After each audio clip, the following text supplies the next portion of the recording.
She thought I knew nothing. Until I ruined her life. My name is Ethan Miller, and for the longest time, I thought I had everything a man could ever ask for. A steady job in downtown Los Angeles, a small but comfortable apartment in a neighborhood I actually liked, and a girlfriend who I believed loved me as much as I loved her. Lily Carter and I met 5 years ago at a coffee shop in Westwood. She spilled her latte all over my laptop, and instead of being angry, I laughed. She blushed, apologized a dozen times, and offered to buy me another drink. That accidental moment turned into a 2-hour conversation. 2 weeks later, we were inseparable. Lily had this way of lighting up a room just by walking into it. Her laugh was the kind you could recognize from across the street, and she had this wild, adventurous streak that pulled me out of my comfort zone. I was more reserved, methodical, a planner. She was spontaneous, sometimes reckless, but it was that energy that drew me in. We took road trips without a destination, camped in random spots along the California coast, and spent lazy Sundays binge-watching shows we'd never finish. When I got promoted at work, she was the first person I called. She celebrated my victories like they were her own, and I did the same for her. Over the years, I came to trust her completely. We talked about marriage more than once. We even browsed engagement rings, half joking but also testing the waters. If someone had told me back then that she'd betray me, I would have laughed in their face. But the truth is, the warning signs were there. I just didn't want to see them. It started small.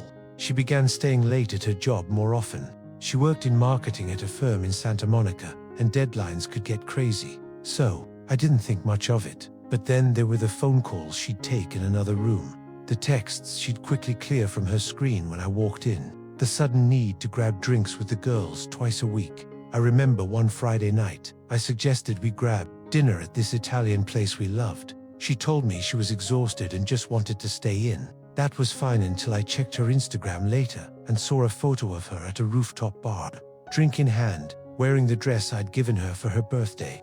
The caption was something generic about Friday vibes, but the person who posted it was one of her coworkers, and in the corner of the photo, blurred but unmistakable, was the face of Charles Forster, her boss. Charles was slick, the kind of man who could sell ice to an Eskimo. Mid-40s, tailored suits, perfect smile, the confidence of someone who always gets what he wants. I'd met him once at a company event. He shook my hand, sized me up in a single glance, and then promptly ignored me for the rest of the night. I didn't like him, but I never imagined he'd be the reason my relationship would implode. Not at first. I convinced myself it was nothing. Maybe they were just out as a group. Maybe I was being paranoid. But the more I tried to dismiss it, the more little things started piling up. She began wearing perfume every day, even when she claimed she was just working late.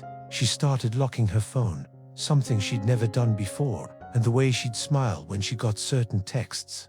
It wasn't the smile you'd give a coworker. One night, around midnight, I woke up to find her missing from bed. I found her in the living room, sitting in the dark, whispering into her phone. When she saw me, she jumped, hung up, and mumbled something about couldn't sleep, just talking to Sarah. But the look in her eyes told me that wasn't the truth. That was the moment. I decided I needed to know for sure. I started small checking her social media, looking for patterns. Then I paid attention to her stories about work. They didn't add up. She'd say she had a meeting in the morning, but then I'd overhear her telling a friend she was heading out of town for a client dinner. One Thursday, she told me she was driving to San Diego for a 2-day conference. My gut told me this was it. I took a day off work without telling her, borrowed a friend's car, and followed her. It was nerve-wracking. Every time we stopped at a red light, I worried she'd spot me. She drove straight to a hotel on the edge of downtown San Diego. I parked a few spots away and watched as she got out of the car, her overnight bag slung over her shoulder. A few minutes later, Charles's black BMW pulled up. He stepped out, grinning, and kissed her like they'd been together for years. I felt something inside me snap. All the trust, all the love, all the memories we'd built shattered in an instant, but I didn't confront them. Not yet. I stayed, watching as they walked into the hotel together. I spent the rest of the day tailing them. Lunch at a fancy bistro, holding hands in the park, laughing like they were in some romantic comedy. Every smile, every touch, every stolen glance burned into my brain. When I got back to LA, I didn't tell her what I'd seen. Instead, I started planning. The first thing I did was gather evidence. Photos, screenshots, everything I could find. I wasn't going to give her the chance to deny it. Then I reached out to someone I'd only met once, Melissa, Charles's wife. She was sharp, elegant, and from the brief conversation we'd had, I knew she was no fool. I sent her the pictures, the dates, the hotel info. She didn't reply immediately, but when she did, her message was short. Let's talk. We met at a quiet cafe. She was calm, too calm. She told me she'd suspected for months, but didn't have proof. Now she did. We compared notes, lined up timelines, and came up with a plan. A week later, Lily came home to find me sitting at the kitchen table, a manila envelope in front of me. She tried to kiss me, but I leaned back. I told her to sit. She looked nervous, but still tried to play it cool. I slid the envelope across the table. Inside, photos of her and Charles, printouts of text messages I'd recovered, and a copy of a hotel receipt with her name on it. Her face went pale. She opened her mouth, but before she could speak, there was a knock at the door. She froze. I got up and opened it. Melissa walked in, heels clicking on the floor, eyes locked on Lily. Behind her was Charles, looking like he'd just seen a ghost. Melissa didn't waste time. She handed Charles a stack of divorce papers. He stammered, tried to explain, but she cut him off cold. Lily started crying, reaching for me, but I stepped back. I told her I knew everything, that I'd known for weeks, and that I'd chosen to let her dig her own grave. I didn't yell. I didn't rage. I just told her to pack her things and get out.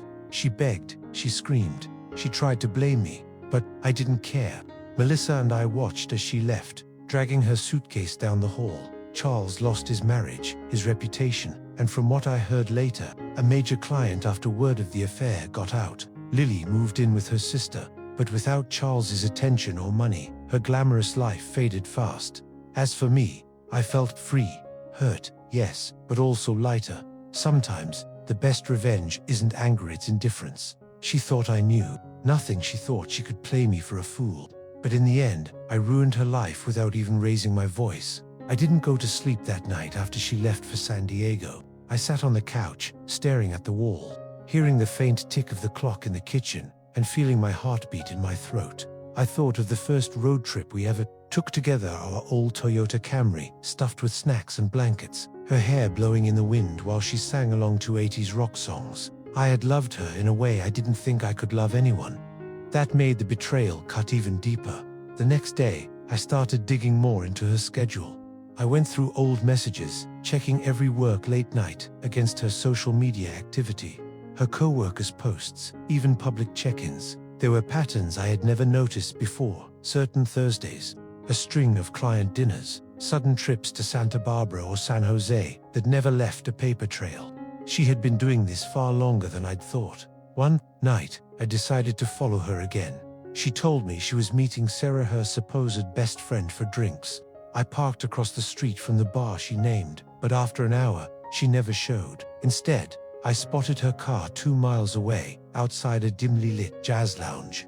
Inside, through the front window, I saw Charles's unmistakable silver hair under the warm glow of the lights. They were leaning close, his hand on hers, laughing like nothing else in the world mattered. I almost walked in right then. My hand was on the door handle, but I stopped myself. No, not yet. Not until I could make it impossible for them to deny. The following week, I had a near disaster. She left her laptop at home, something she rarely did. I opened it and found her personal email open. I started scrolling hotel confirmations, Uber receipts, flight bookings. But then I heard the front door unlock. She'd forgotten her wallet and came back. I barely had time to close the laptop and slide it back before she walked into the room. She looked at me suspiciously, but I smiled and held up the wallet I'd just found on the coffee table. She bought it. Over the next month, I collected enough evidence to write a book. I had dates, receipts, photographs, screenshots. But something inside me wanted more, not just to catch her, but to let her destroy herself completely before I pulled the trigger. That was when Melissa and I came up with the timing. Melissa wanted the reveal to be public, devastating, and irreversible. So we waited for Charles's company's annual gala. It was the perfect stage. Hundreds of people, reporters, clients, everyone important to his career. The night of the gala, I stayed at home. I didn't need to be there for the opening act. Melissa, however, arrived with a calm smile and a designer dress, knowing exactly what she was about to do. Halfway through Charles's keynote speech, she walked onto the stage, handed him the divorce papers in front of everyone, and turned to the audience. She told them clearly, calmly, that her husband had been having an affair with one of his employees for over a year. Gasps, murmurs, phones coming out to record. She didn't say Lily's name, but she didn't have to. Lily was there, standing in the corner, her face frozen. After the gala, Lily came home like a storm. She burst into the apartment, eyes wide, breathing hard. "You knew, didn't you?" she demanded. I didn't answer right away. I just poured myself a glass of water, took a sip, and said, "I've known for months." She crumbled then, dropping onto the couch, hands over her face. She tried to spin. It said Charles had promised her a future, that she'd been planning to leave him anyway, that she loved me. I didn't raise my voice. I just told her she had 30 minutes to pack. It was almost sad, watching her shove clothes into a bag, trying to keep her tears quiet, almost. But then I remembered that hotel kiss, that laugh she saved for him, and the sadness turned to something closer to relief. Melissa later told me the fallout was worse than either of us imagined. Charles lost 2 major accounts within a week. His board pressured him to step down for the good of the company. He moved into a small rental house on the edge of town. His reputation in the industry was gone. Lily tried to keep her job, but whispers spread fast in an office that thrived on gossip. Clients refused to work with her. Female colleagues iced her out, and eventually, she resigned. She moved in with her sister in Bakersfield, took a retail job, and disappeared from social media. Sometimes, I'd get a text from an unknown number, little things like, "Can we talk?" or "I miss you." I never replied. Because the truth was, I didn't miss her. I missed the person I thought she was, and that person never really existed. She thought I knew nothing. She thought she was smarter than me, but I was patient. I let her play her game until the end, and then I made sure she lost everything she gambled for.